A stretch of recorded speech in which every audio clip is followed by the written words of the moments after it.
What is a lesson you learned too late in life? Being alone is less lonely than being married to the wrong person. Never been married, but watching both of my parents be deeply unhappy in a loveless marriage for 30 years has been extremely upsetting. I completely feel you. My mom even went as far as telling me to take note and not make the same mistake she did. What a powerful and terribly sad thing to tell your child. Still think about it to this day, and believe me, I have definitely learned from her and their experience. Hope you're alright, and hope your experience hasn't completely put you off meaningful relationships. Brush your goddamn teeth.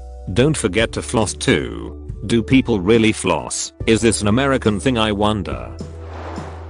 Don't kill yourself working at a job that would replace you without a second thought. This one is so important. An early career lesson for me was to set boundaries with work/your bosses. First job, worked my ass off for the first few years, but my managers stopped appreciating it and started handing promotions and raises to newer younger slackers. I eased up on how hard I was working, but going from 150% to 50% drew so much more negativity than everyone else who'd been giving 10% steadily from day one. So, another important lesson. Never, ever start off giving 100%. Never. If you do, it'll be so much more noticeable when you do less.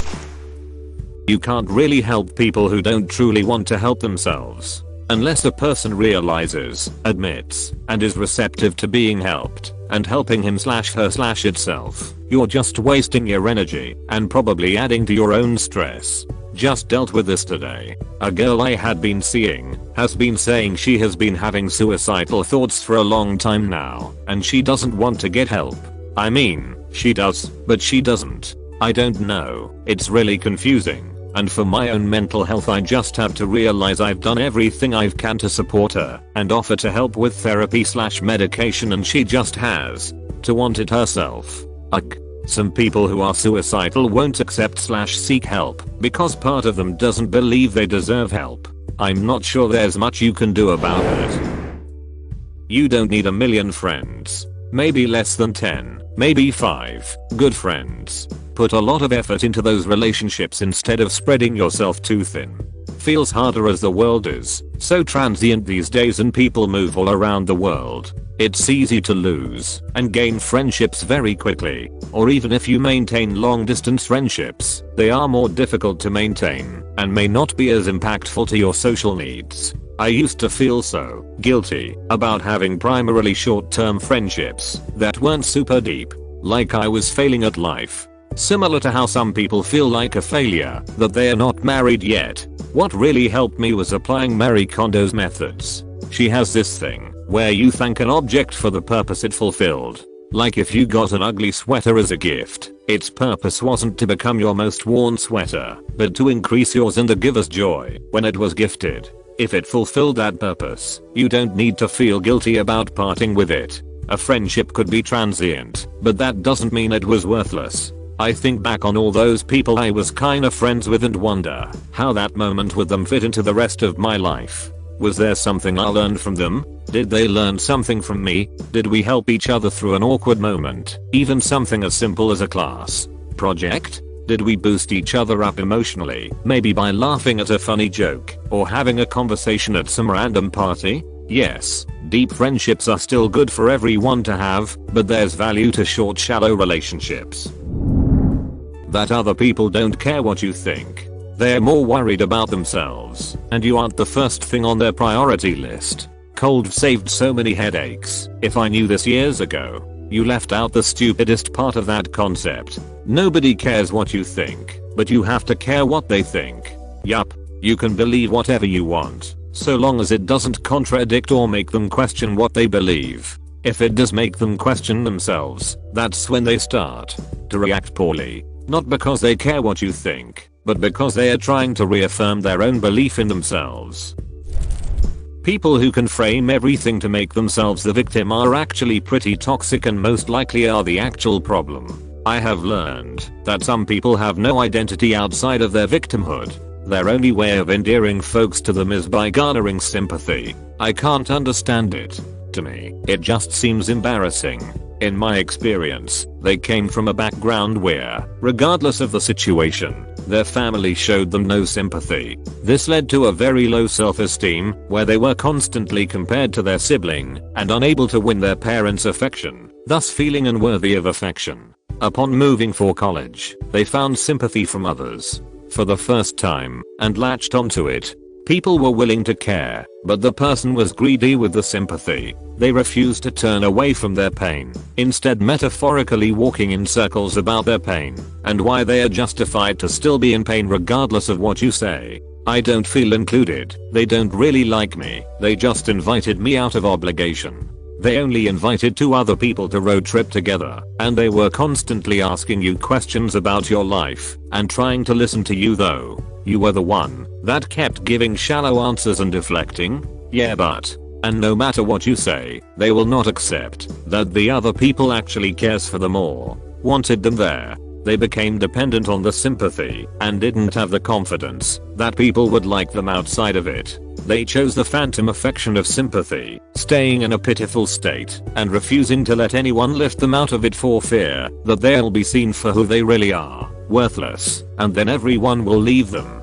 It is embarrassing, but to them, it's better than nothing, and they don't deserve anything in the first place, so at least they get this affection. They have to choose to want to get well. We can't force people to change, even when it's what's healthiest for them.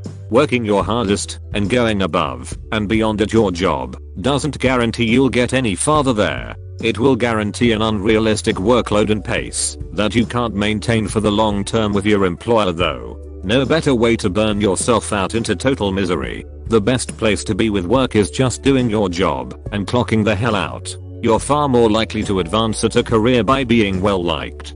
Do yourself a huge favor and just strive for middle. Take an opportunity to shine every once in a while and maintain your mental health so you aren't a pain to your coworkers. I'm 33 and it's taken me this long to truly and fully understand this concept. Average is not always a bad thing, especially in corporate America. Glad someone else noticed this. I always say, don't raise expectations, because when you do, people will always ask you to do it, and it creates more work for you. When you do raise expectations, people will expect it from you every time, all the time. It is okay to walk away from toxic family. I'm not the monster they paint me as. I can't fix or save them. I can only protect my kids. I'm in this situation right now with my mother, an absolute narcissist with the most insane victim complex I will hopefully ever see, has gossiped to the entire family my whole life, and as a result I'm not taken seriously by almost anyone. Paints me as a monster for having some anger issues and a load of resentment towards her, and now she's talking crap about my wife, who is as close to an angel as a human can get. She acts like she is entitled to see her grandchild, my only child, ATM, and that I'm using them as a pawn when I don't want my toxic and disrespectful mother in my child's life. I needed to see this comment today. This whole situation feels like a dagger in my heart. I've had my fair share of bouts with her that have resulted in no contact periods, but now that she's talking crap about my wife, who has done absolutely nothing wrong, it's different. Boundaries are healthy and important. You never really know someone until you tell them no. It's okay to drop people who don't respect your boundaries. And if someone respects your boundaries until they're angry, they don't respect your boundaries. Does this count? If it's my parents who disrespect my boundaries, lol. It especially counts if it's your parents. To try harder and focus while still young. I didn't start caring about actually having a career or making a decent income until after I graduated college. Now I'm having to struggle with money, work a full-time job I hate, and do school part-time, so I can finally get a job that pays well and something I'll hopefully enjoy. If I don't enjoy it, well, at least it will pay well. I feel like I will be in this comment 5 years later, but I don't want to. Now is my time to care about this. Thanks. Spending a few extra seconds to be kind to someone else. Person checking you out the grocery store. Tell them thanks, I hope you have a good day, or asking how's your day going. Going through a drive-through. Say please and thank you after ordering. I worked drive-through for years and people are so rude, but a little politeness goes a long way, especially in times of COVID. People have bad days, and it bleeds into other aspects of their life. Show compassion and you could change someone's day. I go out of my way to go to a coffee shop where the baristas ask me about my work at the university. Sure, it's part of their job, but it makes me feel a bit more special about my work. Gives me the extra boost for the day. As a person in the service industry and that worked as a barista in the past, I can guarantee that this is true. You treat the person serving you well, and they will go to dizzying heights to take care of you every time they see you. And that interest in your life may be shallow, but it's genuine. There are old regulars I still think about and wonder how they are doing. If you're nasty, you may get what you want that day, but in the future they will avoid going out of their way to help you out. If someone talks crap about other people to you, they are probably talking crap about you to other people. Everyone talks crap about everyone at some point.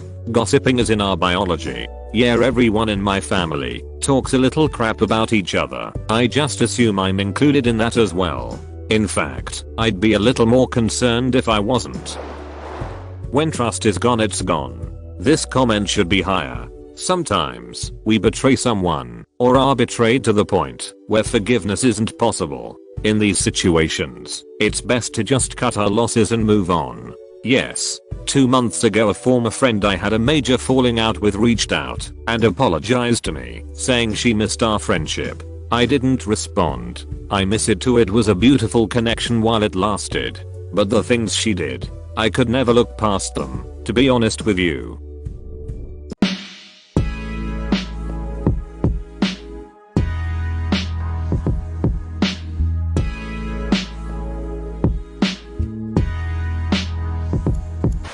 Always put knives in the dishwasher with the blade facing down. Hand wash them if you want them to last. My household is survival of the fittest. Any kitchen with that can't survive the dishwasher doesn't deserve to survive.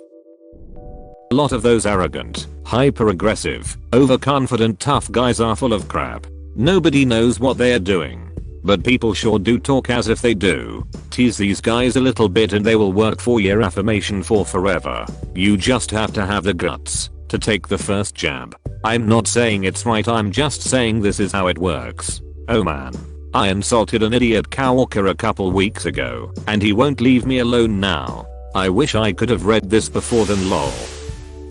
There's never a good time to change things. You just have to choose when you're gonna make the change and put the time, effort, and discipline in to make it happen. Example for me is quitting smoking. For years I told myself that I would quit smoking when things settled down and over a weekend where I'll be home and stress free. But then I would always start back because some stressful event happened and I needed it to help cope.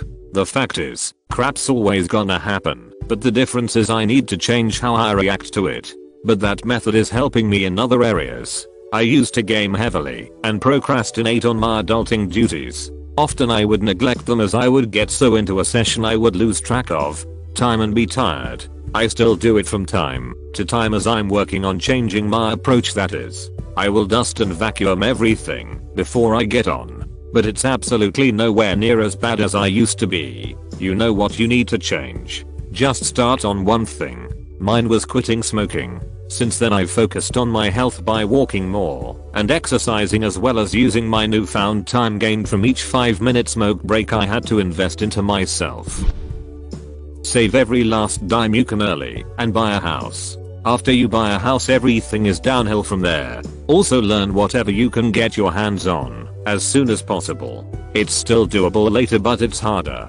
The amount knowledge and experience you can get will ensure you can do more later in life. Lastly, for the most part, don't give a hell about what others think of you. Your happiness mainly depends on you in so many ways. Emotionally, jobs, education, and hobbies. There are 7 billion people in this world. You aren't the only one doing it, feeling it, going through it. You aren't the only one, and won't be the last one. Go do what you want and be happy. If everything goes downhill after you buy a house, then shouldn't we wait as long as possible? Not up, but I think he meant that it was downhill as in smooth sailing. Confusing use of the idiom though.